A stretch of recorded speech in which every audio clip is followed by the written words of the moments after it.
আসসালামু আলাইকুম বন্ধুরা, আশা করি আপনারা সবাই অনেক ভালো আছেন। আমি শোয়েব রেজা, আপনাদের সাথে আছি আমাদের Bangla tech news channel take a ব্রেকে। আমাদের ভিডিও ভালো লেগে থাকলে লাইক, কমেন্ট, শেয়ার করতে একদম ভুলবেন না। আর পাবলিশ করা ভিডিও সাথে সাথে দেখতে বেল আইকনটি ক্লিক করে রাখুন। চলুন তাহলে শুরু করা যাক আমাদের আজকের নিউজ। আমাদের আজকের প্রথম খবর এলন মাস্ক এবং টুইটার নিয়ে। আপনারা অনেকেই জানেন এলন মাস্ক হলো টেসলা এবং স্পেসএক্সের ফাউন্ডার, যিনি সম্প্রতি আবার খবর শিরোনাম হয়েছেন টুইটারের স্টক মূল্য হেরফের করার অভিযোগ। এখন এই বিলিয়নিয়ার আরও এক ধাপ এগিয়ে গেছে মোটা অঙ্কের টাকা দিয়ে টুইটার কেনার প্রস্তাব দিয়ে। মাস্ক অফিসিয়ালি এর প্রস্তাব করেছেন প্রতি শেয়ারে $54.20 টুইটারের সব শেয়ার কিনে নেবেন, যা হিসাব করলে টুইটারের মোট মূল্য দাঁড়ায় $43 বিলিয়ন।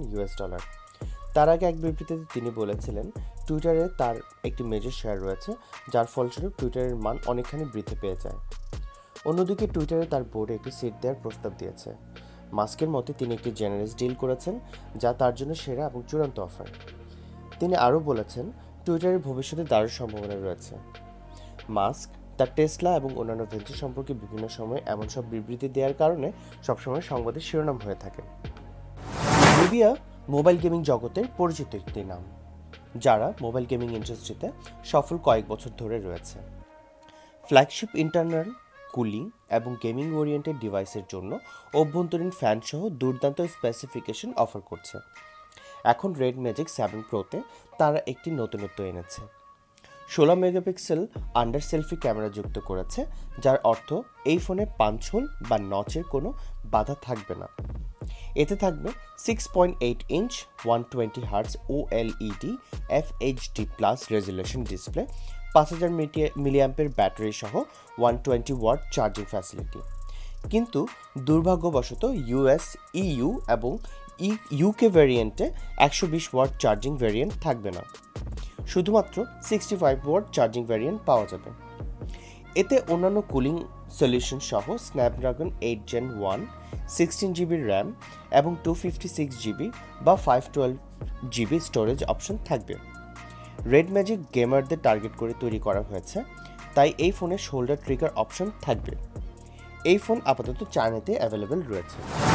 আমরা জানি যে iOS ব্যবহারকারীদের জন্য অ্যান্ড্রয়েডে সুইচ করা সবসময় কঠিন ছিল। গুগল সাইলেন্টলি iOS ব্যবহারকারীদের অ্যান্ড্রয়েড অ্যাপে সুইচ করার জন্য নতুন সুইচ অ্যাপ চালু করতে যাচ্ছে।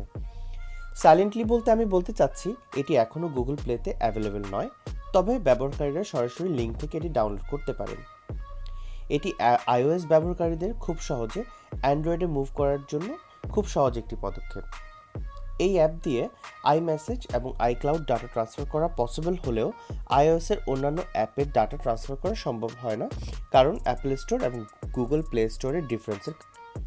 অ্যাপেলের অলরেডি এই ফিচার নিয়ে অ্যাপ মুভ টু iOS আছে। থ্যাঙ্কফুলি গুগল ইতিমধ্যে এই অ্যাপ সার্ভিসটি স্টার্ট করার উদ্যোগ নিয়েছে।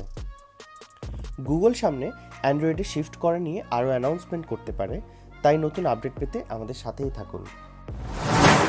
আগামী সপ্তাহে নতুন কিছু ফিচার আনতে চলেছে হোয়াটসঅ্যাপ। সিঙ্গেল ইউজার চ্যাট এবং গ্রুপ চ্যাট উভয় ক্ষেত্রে এই ফিচার সাহায্য করবে। অ্যাপটি এই মুহূর্তে ইমোজি রিয়াকশন এবং কনফারেন্সিং ক্ষমতা নিয়ে পরীক্ষা নিরীক্ষা করছে। এটি প্রথমে ইমোজি ফিচার্স যুক্ত করবে, যাতে ব্যবহারকারীরা ইমোজির মাধ্যমে মেসেজের রিয়াকশন জানাতে পারে। আমরা জানি যে এই ফিচার্সটি আসলে নতুন নয়, কারণ অন্যান্য প্ল্যাটফর্ম যেমন ফেসবুক মেসেঞ্জারের মতো অ্যাপে এই ফিচার্স বর্তমানে রয়েছে। তবে হোয়াটসঅ্যাপের জন্য এটি একটি দীর্ঘ অপেক্ষা। হোয়াটসঅ্যাপ 32 জনের সাথে গ্রুপ কলের মতো ফিচার্স যুক্ত করবে এবং ব্যবহারকারীরা 2GB সাইজ পর্যন্ত ফাইল শেয়ার করতে সক্ষম হবে। হোয়াটসঅ্যাপ স্ল্যাক বা মাইক্রোসফটের মতো জায়ান্টের মতো প্রফেশনাল এনভায়রনমেন্টে আরও এগিয়ে যাচ্ছে। এই আপডেটগুলি এই মুহূর্তে অ্যাভেলেবল নয়, তবে আগামী সপ্তাহে হোয়াটসঅ্যাপ এই আপডেট রিলিজ করবে। হোয়াটসঅ্যাপের এই এক্সপেরিমেন্ট কেমন হয় তা দেখা যাক। আমরা আশা করি ফিচার্সগুলো ইউজারদের জন্য হেল্পফুল হবে। আমাদের আজকের নিউজ তাহলে এই পর্যন্তই। টেক রিলেটেড লেটেস্ট সব নিউজ পেতে আমাদের চ্যানেল সাবস্ক্রাইব করে আমাদের সাথেই থাকুন। আমাদের ভিডিও লাইক, কমেন্ট এবং আপনাদের ফ্রেন্ডস অ্যান্ড ফ্যামিলির সাথে শেয়ার করতে একদম ভুলবেন না। বেল আইকনটি ক্লিক করে রাখুন যাতে কোনো ভিডিও মিস না হয়ে যায়। পরবর্তী ভিডিও পর্যন্ত সবাই ভালো থাকুন, and remember to take a break. লাইফে একদম স্ট্রেস নেবেন না।